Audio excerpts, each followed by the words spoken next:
هستند. خوب است که مسئولین محلی صدای معلم را از نزدیک بشنوند و به مشکلات آنها رسیدگی نمایند. ما امیدوار هستیم که حداقل یک روز مشاهد باشیم که از مقامات محلی غزنی مکتوب ارسال شده برای ریاست معارف یا برای اتحادیه مکاتب خصوصی که چه تعداد واقعا معلم فعالیت نداشته باشه ما کم میاییم. مردانگی خوبه، مردانگی رو بپذیریم وقتی که توانایی در مکاتب دولتی وجود نداره، ولی سکتور خصوصی توانایی نداره. توانایی رو خفه نکنه، این توانایی رو از بین نبره. اجازه بده برای سکتور خصوصی. خواست تمام والدین است. ما سه سناریو رو پیشنهاد کردیم، سناریوی سه‌گانه. آنلاین ما قبول داریم، آفلاین ما قبول داریم، تجمعات کوچک ما قبول داریم. همه هدایاتی که وزارت معارف، وزارت صحت ما میپذیریم و تطبیق میکنیم.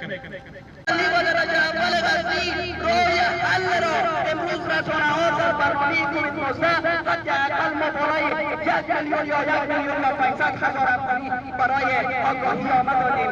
کجا به مطلب رسیده؟ برای کی آمده؟ برای کدام رسانه؟ سید کاظم بهزاد هستم، یک تن از معلمین مکاتب خصوصی شهر غزنی. همونطوری که خود شما میبینید امروز ما در جاده ها، در خیابان ها آمدیم برای حق‌خواهی. معلم صبورترین قشر یک جامعه است تا که مجبور نشود. چرا؟ به خاطر که با اطفال خیلی کوچک خانواده از دست شوخی آنها به تنگ می آید، اما معلم با حوصله‌مندی کامل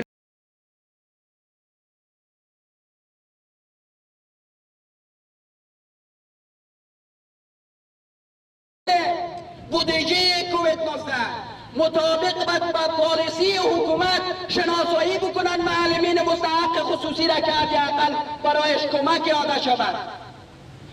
حداقل مکاتب خصوصی که سالیان سال حمایت کرده این حکومت، مالیه پرداخت کرده برای حکومت، حداقل واقعا مسئولان درجه اول غزنی یک راه حل را باید بنشنن بالای شکو چې د خپل غزنی ولایت د خصوصي سکتور یا د خصوصي مکاتبو ټولو ترڅنګ ودرېږو او د غوښتنو ته یې مثبت ځواب ووایو.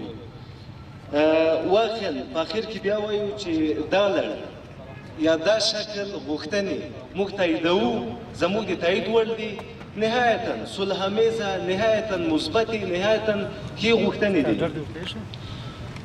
لبل خو ان شاء الله کوشش وکړو چې دغه شرایط چې فعلا غیر متوقع شرایط چې د کرونا وایرس لاړخه زموږ په ګران هیواد باندې حاکم شوي دي، د دې مشکلات به هم په نظر کې نیسو یا فعلي حاکم شرایط به په نظر کې نیسو ترڅو دغه 15 وړه غوښتنو ته چې معلمین فعلا معاش نه لري، مکاتب بند دي، دوی باندې کرایې درګرد هر میاس پرې کوي، دا په نظر کې ونیسو.